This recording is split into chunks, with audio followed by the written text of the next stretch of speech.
Hey everyone, welcome to my channel all fact learn. दोस्तों, आज की इस वीडियो में हम देखने वाले हैं zymogens आइसोएंजाइम के बारे में, और उसी के साथ साथ एंजाइम काइनेटिक्स में हम first order, second order, zero order reaction और माइकलिस मेंटन प्लॉट की भी बारे में डिस्कस करने वाले हैं। आइसोएंजाइम यानी कि क्या? Isoenzyme are the multiple form of same enzyme that catalyse the same chemical reaction and different chemical and physical properties. Isoenzyme यानी कि एक एंजाइम के मल्टीपल फॉर्म। जैसे कि आप यहाँ पर देख रहे हैं, ये चिप्स है, बालाजी का ही चिप्स है, लेकिन अलग अलग फ्लेवर है, यानी कि चिप्स के ही अलग अलग फ्लेवर है। वैसे एक ही एंजाइम के क्या होते हैं, मल्टीपल्स फॉर्म होते हैं जो कि सेमी रिएक्शन को कैरी करेंगे। जैसे कि कोई ऑक्सीडेशन और रिडक्शन कर रही है तो वह सब भी एंजाइम ऑक्सीडेशन और रिडक्शन ही करेंगे, सेमी केमिकल रिएक्शन को कैरी करेंगे, लेकिन उसकी जो केमिकल और फिजिकल प्रॉपर्टीज़ रहेगी वो अलग अलग रहेंगी। केमिकल फिजिकल प्रॉपर्टीज़ यानी कि क्या, इसमें जो है सम अमीनो एसिड सीक्वेंस का कुछ डिफरेंस रहेगा, बाकी के जो 90% स्ट्रक्चर है वो सेम ही रहेगा। जैसे कि आप यहाँ पर देख रहे हैं, ये है पहला एंजाइम, तो यहाँ पर जो है बाकी का पूरा स्ट्रक्चर सेम ही है, सिर्फ एक मॉलिक्यूल्स का क्या है, डिफरेंस है। ऐसा सम माइन्यूट डिफरेंस हमें यहाँ पर देखने को मिलेगा, जिसे कि हम आइसो एंजाइम कहते हैं। आइसो एंजाइम यानी कि एक ही एंजाइम के मल्टीपल फॉर्म जो कि सेमी रिएक्शन को कैरी करने वाले हैं, लेकिन फिजिकल और केमिकल प्रॉपर्टीज जो है यहाँ पर हमें उसकी डिफरेंट डिफरेंट देखने को मिलती है। जैसे कि सम अमीनो एसिड का सीक्वेंस है वो थोड़ा अलग रहेगा। जैसे यह एक एंजाइम है, आइसो एंजाइम का एग्जाम्पल्स है लैक्टोज डिहाइड्रोजनस LD1। लैक्टोज डिहाइड्रोजनस के अलग अलग मल्टीपल्स फॉर्म है, LDH1, LDH2, LDH3, LDH4, LDH5, LDX। तो यह है आइसो एंजाइम जो कि एक ही तरह का रिएक्शन को कैरी करने वाले हैं, लेकिन केमिकल और फिजिकल प्रॉपर्टी जो है इसकी वो अलग अलग है। नेक्स्ट है zymogens। zymogens यानी कि क्या है, यह एंजाइम का क्या है, एक इनएक्टिव फॉर्म है जो कि क्लीवेज रिएक्शन में जाने के बाद क्या हो जाता है, एक्टिव हो जाता है। zymogens को हम प्रो एंजाइम्स या फिर एंजाइम प्रिकॉसर भी कह सकते हैं। क्या होता है, एंजाइम प्रिकॉसर जो है यह इनएक्टिव फॉर्म में रहता है, और इनएक्टिव फॉर्म में का जो एंजाइम है जब क्लीवेज रिएक्शन में जाता है तब यह जो है एक्टिव फॉर्म में कन्वर्ट होके एंजाइम में कन्वर्ट हो जाता है। यानी कि यह जो रिएक्शन है, जैसे कि आप इस ट्री डायग्राम में देख ही पा रहे हैं, यह है एंजाइम प्रिकॉसर जिसे कि हम प्रो एंजाइम या zymogens कह सकते हैं। ट्रिप्सिनोजन ट्रिप्सिनोजन जो है यह जाता है क्लीवेज रिएक्शन में, और क्लीवेज रिएक्शन में जाने के बाद हमें क्या मिलता है, ट्रिप्सिन एंजाइम मिलता है। तो यह जो क्लीवेज रिएक्शन होती है इसको कोई भी तरह की एनर्जी नहीं लगती, यानी कि कोई भी एटीपी का सोर्स इसे लगता नहीं है यह रिएक्शन होने के लिए। ये एक पैसिव प्रोसेस है। जैसे कि प्रोइलेस्टिस है, प्रोइलेस्टिस जब क्लीवेज रिएक्शन में जाएगा तो हमें इलेस्टेस एंजाइम मिलेगा। काइमोट्रिप्सिनोजन है जो कि क्लीवेज रिएक्शन में जाने के बाद काइमोट्रिप्सिन एंजाइम हमें मिलता है। प्रोलाइपेज है जो कि लाइपेज देता है, और प्रो कार्बोक्सीपेप्टिडेज है जो कि हमें कार्बोक्सीपेप्टिडेज एंजाइम मिलता है इससे।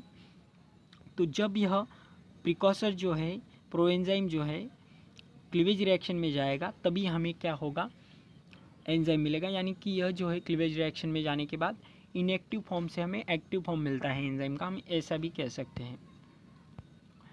नेक्स्ट है एंजाइम काइनेटिक्स। एंजाइम काइनेटिक्स यानी कि क्या है, quantitative study of enzyme catalysis reaction का जो क्वांटिटेटिव स्टडी है उसे ही हम एंजाइम काइनेटिक्स कह सकते हैं। जैसे कि यह एक रिएक्शन है A+B, यानी कि दो सब्सट्रैक्ट मॉलिक्यूल है जो कि क्या हो रहे हैं, प्रोडक्ट में कन्वर्ट हो रहे हैं, उसी का यह इक्वेशन है। दो सब्सट्रैक्ट मॉलिक्यूल है A और B, A और B माइनस डेल्टा A और माइनस डेल्टा B में यहाँ पर डिनोट किए गए हैं। माइनस डेल्टा A और माइनस डेल्टा B यहाँ पर क्या बता रहे हैं, यह माइनस साइन जो है यहाँ पर ये इंडिकेट कर रहा है कि रिएक्शन जो है यह फॉरवर्ड डायरेक्शन में जा रही है, और यह जो सब्सट्रैक्ट है इसका जो कॉन्सेंट्रेशन है वो क्या होता जा रहा है, रिड्यूस होता जा रहा है। यानी कि यह जो है रिड्यूस होते जा रहे हैं और प्रोडक्ट में क्या होते जा रहे हैं, कन्वर्ट होते जा रहे हैं। तभी तो यहाँ पर जो है माइनस साइन नहीं है, डेल्टा पॉजिटिव में है, यानी कि पॉजिटिव में है यह डेल्टा P। यहाँ पर जो है यह दो सब्सट्रैक्ट रिड्यूस होकर क्या हो रहा है, प्रोडक्ट में कन्वर्ट हो रहे हैं, और विथ रिस्पेक्ट टू क्या, टाइम, यानी कि delta T with respect to time यहाँ पर यह क्या हो रहे हैं, दोनों सब्सट्रैक्ट जो है कन्वर्ट हो रहे हैं प्रोडक्ट में। दो रिएक्टेंट यहाँ पर इन्वॉल्व है, तो rate directly proportional to the A⁴x B⁴ यहाँ पर क्या है, y है B⁴y। A यानी सब्सट्रैक्ट A, B यानी सब्सट्रैक्ट B, और x और y जो है यहाँ पर क्या डिनोट करने वाले हैं, नंबर ऑफ एक्सपोनेंट, यानी नंबर ऑफ मॉलिक्यूल्स कितने हैं इन्वॉल्व रिएक्शन में, यह जो है x और y डिनोटेड करने वाले हैं।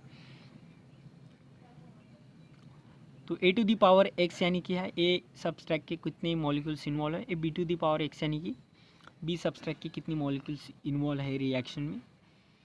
तो यह जो है पूरा एंजाइम कैटलिस्ट, इसी के आधार पर जो है first order reaction, second order reaction, zero order reaction हमें देखने को मिलती है आगे। फर्स्ट ऑर्डर और सेकंड ऑर्डर रिएक्शन जो है यह किस पे डिपेंड करेगी, इसका जो रेट है रिएक्शन का वो डिपेंड करेगा सब्सट्रैक्ट के कॉन्सेंट्रेशन पे। लेकिन जो जीरो ऑर्डर रिएक्शन है उसका रेट जो है सब्सट्रैक्ट के कॉन्सेंट्रेशन पे नहीं डिपेंड करता, इसीलिए उसे जीरो ऑर्डर रिएक्शन कहा जाता है। यह है first order reaction. First order reaction में क्या हो रहा है, ये जो सब्सट्रैक्ट मॉलिक्यूल है ये क्या हो रहा है, प्रोडक्ट में कन्वर्ट हो रहा है, लेकिन सब्सट्रैक्ट का जो है एक ही मॉलिक्यूल इसमें क्या है, इन्वॉल्व है, जो कि प्रोडक्ट में कन्वर्ट हो रहा है। इसीलिए हम इसे फर्स्ट ऑर्डर रिएक्शन कह सकते हैं, क्योंकि यहाँ पर जो है रिएक्शन में टोटल मॉलिक्यूल्स कितनी इन्वॉल्व है, एक ही मॉलिक्यूल्स रिएक्शन में इन्वॉल्व है, जो कि क्या हो रहा है, प्रोडक्ट में कन्वर्ट हो रहा है। यानी कि रिएक्शन के रेट को बढ़ाने और घटाने के लिए इन्वॉल्व एक ही मॉलिक्यूल है, इसलिए हम इसे फर्स्ट ऑर्डर रिएक्शन कह सकते हैं। और एक ही मॉलिक्यूल इन्वॉल्व होने की वजह से यहाँ पर ओवरऑल रिएक्शन का रेट भी हम फर्स्ट ही कह सकते हैं, यानी कि फर्स्ट ऑर्डर रिएक्शन। नेक्स्ट है second order reaction. Second order reaction में जो है दो सब्सट्रैक्ट मॉलिक्यूल्स में इन्वॉल्व रहते हैं, यानी कि दो सब्सट्रैक्ट इन्वॉल्व रहते हैं जो कि प्रोडक्ट में कन्वर्ट हो रहे हैं C+D। दो सब्सट्रैक्ट इन्वॉल्व रहते हैं रिएक्शन का रेट और बढ़ाने और घटाने के लिए। यहाँ पर A का अगर रेट कम हो जाता है तो रिएक्शन का रेट कम हो जाएगा, या फिर B का बढ़ जाता है तो रिएक्शन का रेट क्या हो जाएगा, बढ़ जाएगा। यानी कि रिएक्शन का रेट बढ़ाने और घटाने के लिए दो सब्सट्रैक्ट मॉलिक्यूल क्या है इसमें इन्वॉल्व है, इसीलिए हम इसे सेकंड ऑर्डर रिएक्शन कह सकते हैं। यानी कि दो रिएक्टेंट मॉलिक्यूल्स इसमें इन्वॉल्व है। तो फर्स्ट A का है एक मॉलिक्यूल और B का है, तो A के लिए ये फर्स्ट ऑर्डर ही रहेगी और B के लिए भी यह फर्स्ट ऑर्डर रहेगी। लेकिन A प्लस B कितना होगा, 1 + 1 कितना हो जाएगा, 2 हो जाएगा, इसीलिए हम इसे सेकंड ऑर्डर, यानी कि ओवरऑल रिएक्शन के रेट कितना रहेगा, 2 रहेगा। लेकिन यह A और B मॉलिक्यूल के लिए रिएक्शन का रेट जो रहेगा वो फर्स्ट ही रहेगा, फर्स्ट ऑर्डर रिएक्शन ही रहेगी। ओवरऑल रिएक्शन का रेट जो रहेगा वो सेकंड रहेगा। नेक्स्ट है zero order reaction. Zero order reaction में जो है रिएक्शन का रेट जो है वो सब्सट्रैक्ट के कॉन्सेंट्रेशन पे डिपेंड नहीं करता, क्योंकि यहाँ पर जो है एंजाइम कैटालिस्ट रिएक्शन में इन्वॉल्व रहता है रिएक्शन का रेट बढ़ाने और घटाने के लिए। जैसे कि हमने एक रिएक्शन लिए एंजाइम प्लस सब्सट्रैक्ट, उसमें ले लिया है, लेकिन यहाँ पर जो है सब्सट्रैक्ट के मॉलिक्यूल जो है एंजाइम 4 ही मॉलिक्यूल सब्सट्रैक्ट के बाइंड कर सकते हैं।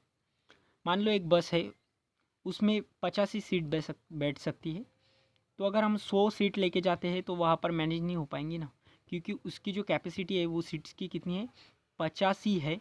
तो वैसे ही एंजाइम में भी होता है, हम अगर यहाँ पर 10 सब्सट्रैक्ट के मॉलिक्यूल लेके आते हैं तो वो बाइंड नहीं हो पाएंगे एंजाइम के साथ। एंजाइम के साथ मॉलिक्यूल हो पाएंगे सिर्फ जितनी उसकी कैपेसिटी है। जैसे कि 4 मॉलिक्यूल की कैपेसिटी तो 4 ही बाइंड हो पाएंगे, इसमें 5 की है तो 5 ही बाइंड हो पाएंगे। तो यहाँ पर जो है 5 मॉलिक्यूल बाइंड हो जाने के बाद अगर हम और 5 डालते हैं तो यहाँ पर सब्सट्रैक्ट का रिएक्शन के रेट पर कोई इफेक्ट नहीं पड़ने वाला, क्योंकि यहाँ पर एंजाइम जो है सैचुरेटेड हो जाएंगी, उसकी जो कैपेसिटी है वो क्या हो जाएगी, कंप्लीट हो जाएंगी। तो इसे हम कह सकते हैं जीरो ऑर्डर रिएक्शन, क्योंकि यहाँ पर जो है रिएक्शन का रेट सब्सट्रैक्ट के कॉन्सेंट्रेशन पे डिपेंड नहीं कर रहा। अब हम बात करते हैं एंजाइम एक्टिविटी के बारे में। In all reaction enzyme are present in very small quantity. हम जितनी भी रिएक्शंस कैरी करते हैं जिसमें कि एंजाइम्स इन्वॉल्व रहता है, बहुत स्मॉल क्वांटिटी में हमें एंजाइम उसमें लेते हैं, बहुत ही कम क्वांटिटी में लेते हैं, जिसे हम मेजर भी नहीं कर सकते। अगर हमें मेजर करने की ज़रूरत भी पड़ी तो हमें उसकी एक्टिविटी मेजर करनी पड़ेगी। एक्टिविटी यानी कि जो है वो रिएक्शन में परफॉर्मेंस, यानी कि कितनी एक्टिविटी है उसकी रिएक्शन में, जब रिएक्शन हो रही है तो हमें वो मेजर करने पड़ेगा, क्योंकि हम क्वांटिटी को मेजरिंग नहीं कर सकते। इतनी कम क्वांटिटी में एंजाइम जो है वो रिएक्शन में प्रेजेंट रहता है। नेक्स्ट है Michaelis Menten graph. Michaelis Menten का यही इक्वेशन है V0 Vmax S Km + S। Km यानी कि माइकलिस कांस्टेंट है। जैसे कि आप यहाँ पर ये रिएक्शन देख रहे हैं, ये है E यानी एंजाइम, S यानी सब्सट्रैक्ट। एंजाइम और सब्सट्रैक्ट यहाँ पर क्या हो रहे हैं, बाइंड हो रहे हैं, और यहाँ पर क्या फॉर्म हो गया रिएक्शन से, एंजाइम सब्सट्रैक्ट कॉम्प्लेक्स। लेकिन जब भी एंजाइम और सब्सट्रैक्ट बाइंड होते हैं और एंजाइम सब्सट्रैक्ट कॉम्प्लेक्स यहाँ पर फॉर्म होने वाला होता है, तब रिएक्शन यह 2 वे में जा सकती है। ये तो फॉरवर्ड डायरेक्शन भी जा सकती है या फिर रिवर्स डायरेक्शन में भी जा सकती है। अगर यह फॉरवर्ड डायरेक्शन में जाती है तो यहाँ पर K1 से हम उसे डिनोट करते हैं, और रिवर्स डायरेक्शन में जाएगी तो K-1 से हम इसे डिनोट करेंगे।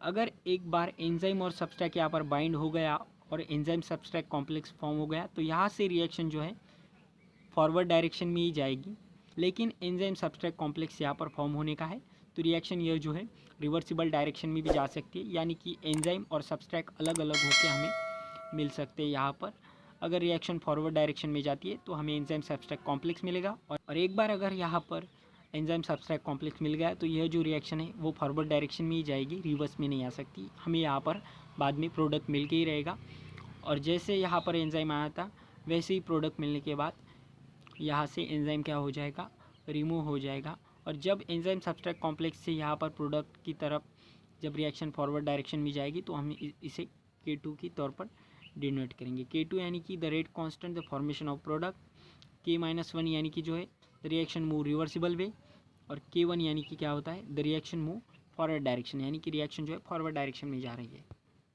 तो ये है माइकलिस मेंटन ग्राफ। इस वाई एक्सिस पे हम डिनोट करने वाले वेलोसिटी को, और एक्स एक्सिस पे हम डिनोट करने वाले सबस्ट्रैट के कॉन्सेंट्रेशन को। जैसा कि हम यह पर एक रिएक्शन लेते हैं, रिएक्शन में मान लो हमने एक एंजाइम डाल दिया तो रिएक्शन जो है वो जा रही है, रन कर रही है। जैसा जैसा सबस्ट्रैट का कॉन्सेंट्रेशन बढ़ रहा है वैसा वैसा वेलोसिटी भी बढ़ रहा है, लेकिन एक समय ऐसा आएगा जहाँ पर जो है एंजाइम सैचुरेटेड होगा। एंजाइम सैचुरेटेड यानी कि क्या, एंजाइम की जो बाइंडिंग साइट है वो फुलफिल हो जाएगी, यानी किसी सबस्ट्रैट के कॉन्सेंट्रेशन पे जो है वेलोसिटी बढ़ नहीं सकती, यानी कि सबस्ट्रैट के कॉन्सेंट्रेशन पे रिएक्शन का रेट जो है वो डिपेंड नहीं रहेगा। तो उसी पॉइंट को हम क्या कहेंगे, मैक्सिमम वेलोसिटी। जिस पॉइंट पे जो रिएक्शन का रेट है वो सबस्ट्रैट पे डिपेंड नहीं रहेगा, एंजाइम सैचुरेटेड हो जाएगा, बाइंडिंग साइट फुलफिल हो जाएगी, उसी को हम कहेंगे मैक्सिमम वेलोसिटी। और यहाँ पे जो है हमें ग्राफ का देखने को मिलेगा, प्लेटू देखने को मिलेगा यहाँ से। तो ये है मैक्सिमम वेलोसिटी। उसी पॉइंट को मान लो 100 है मैक्सिमम वेलोसिटी, तो उसकी हाफ ऑफ जो वेलोसिटी रहेंगी वो कितनी रहेंगी, Vmax2, यानी कि 50 पे रहेंगी Vmax2। और इस Vmax2 पे जो सबस्ट्रैट का कॉन्सेंट्रेशन रहेगा, जैसे कि आप देख ही रहे हैं, जो सबस्ट्रैट का कॉन्सेंट्रेशन रहेगा उसे हम क्या कहेंगे, Km। Km को हम माइकलिस कांस्टेंट भी कह सकते हैं। तो Vmax क्या है, मैक्सिमम वेलोसिटी, जहाँ पर एंजाइम जो है सैचुरेटेड हो जाएगा। Vmax बाय हाफ यानी कि हाफ ऑफ जो मैक्सिमम वेलोसिटी का हाफ ऑफ, और हाफ ऑफ के समय जो कॉन्सेंट्रेशन रहता है यानी कि सबस्ट्रैट का उसे हम कहेंगे Km, यानी कि माइकलिस कांस्टेंट। अब माइकलिस कांस्टेंट की वैल्यू क्या है, K-1 plus K2 bye K1। जैसे कि आप इस इक्वेशन में देख भी सकते हैं, यह जो है K-1 K2 कहाँ से आया, तो इसकी जो वैल्यू डाल के हम क्या निकाल सकते हैं, माइकलिस कांस्टेंट। तो यह है माइकलिस मेंटन इक्वेशन। तो अब हम बात करने वाले हैं कौन कौन से वो फैक्टर है जो कि अफेक्ट करते हैं एंजाइम को। तो पहला है टेम्परेचर और दूसरा है पीएच। जैसे कि आप यह ग्राफ देख पा रहे हैं, यहाँ पर जैसा जैसा टेम्परेचर बढ़ता जा रहा है वैसा वैसा जो एंजाइम की एक्टिविटी है वो भी क्या होती जा रही है, बढ़ती जा रही है। लेकिन एक टेम्परेचर ऐसा आएगा जहाँ पर एंजाइम जो है वो क्या होने लग जाएगा, डीनेचर्ड होने लग जाएगा, और यहाँ वहाँ पर से क्या हो जाएगा, एंजाइम की जो एक्टिविटी है वो डिक्रीज़ होने लग जाएगी। एक पॉइंट ऐसा आएगा जहाँ पर हाईएस्ट एंजाइम एक्टिविटी देखने को मिलेगी, लेकिन वहाँ से एंजाइम डीनेचर्ड हो जाने के बाद जो एंजाइम की एक्टिविटी हुए वो जो एंजाइम की एक्टिविटी है वो क्या हो जाएगी, डिक्रीज़ हो जाएगी। तो जैसा जैसा टेम्परेचर बढ़ता है वैसा वैसा एंजाइम की एक्टिविटी भी बढ़ता है, लेकिन एंजाइम डीनेचर्ड हो जाने के बाद यहाँ पर क्या होगा, एंजाइम की एक्टिविटी है वो जो डिक्रीज़ हो जाएगी। नेक्स्ट है पीएच का क्या इफेक्ट है। जैसा जैसा पीएच बढ़ता है वैसा वैसा एंजाइम का एक्टिविटी भी बढ़ता है, लेकिन पर्टिकुलर एंजाइम के लिए पर्टिकुलर पीएच चाहिए। जैसे कि कोई एंजाइम 7 पीएच पे काम करेगा, कोई 8 पे, कोई 10 पे, ऐसे पर्टिकुलर एंजाइम पे वो डिपेंड करेगा। लेकिन जैसा जैसा पीएच बढ़ता है वैसा वैसा उसकी एक्टिविटी भी बढ़ेगी। लेकिन एक समय ऐसा आएगा जहाँ पर फुल्ली वो क्या हो जाएगा, एक्टिवेट हो जाने के बाद वहाँ से क्या हो जाएगा, वो नीचे गिरने लग जाएगा जो ग्राफ का रेट है। जैसी जैसी पीएच बढ़ेगी वैसा वैसा जो ग्राफ है एक्टिविटी का वो डिक्रीज, यानी कि एक्टिविटी ही वो क्या हो जाएगी, पूरी डिक्रीज़ हो जाएगी। एक पर्टिकुलर पीएच पे ही एंजाइम प्रॉपरली काम कर सकता है। अगर हम ज़्यादा पीएच को बढ़ा देते हैं तो वो एंजाइम की एक्टिविटी भी क्या होने लग जाएगी, डिक्रीज़ हो जाने लग जाएगी। तो यह रहा पीएच का क्या इफेक्ट है और टेम्परेचर का क्या इफेक्ट है एंजाइम्स पे। और ये है माइकलिस मेंटन का ग्राफ, जैसे कि आप समझ ही गए होंगे, जैसे जैसे सब्सट्रैट का कॉन्सेंट्रेशन बढ़ता है वैसे वैसे यह ग्राफ वर्क करता है। और एक ऐसा समय आएगा जिस समय एंजाइम सैचुरेटेड हो जाएगा, एंजाइम की बाइंडिंग साइट फुलफिल हो जाएगी, यानी कि एंजाइम का रेट जो है रिएक्शन का वो डिपेंड नहीं रहेगा सब्सट्रैट के कॉन्सेंट्रेशन पे। उस पॉइंट को हम कहेंगे मैक्स, वी मैक्स, यानी कि मैक्सिमम वेलोसिटी उस पॉइंट को कहेंगे।